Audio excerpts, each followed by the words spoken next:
Второто полугодие матурантите од државава го започнаа со бојкот.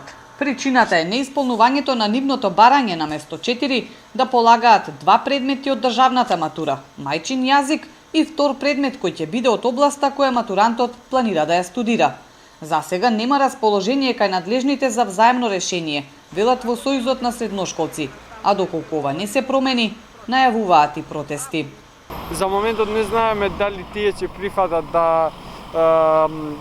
да имаме разговори за да ги прифатат нашите барања, но ние ќе инсистираме дека затоа што овие барања се многу легитимни и многу лесно може да се реализираат од страна на институциите.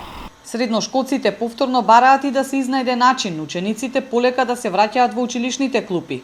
Онлайн наставата според нив не е ниту успешна, ниту квалитетна, како што тврдат надлежните.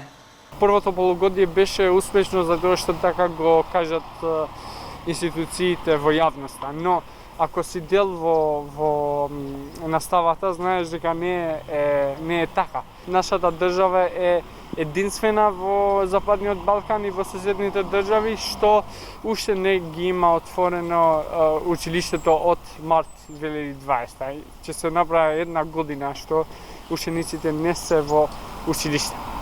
Ставот на Министерството за образование е дека државната матура ќе се полага според досегашниот концепт, кој не можел така брзо да се менува. Измени најавија дури за следната учебна година. Средношколците сепак се децидни дека не се откажуваат додека не им се прифати барањето.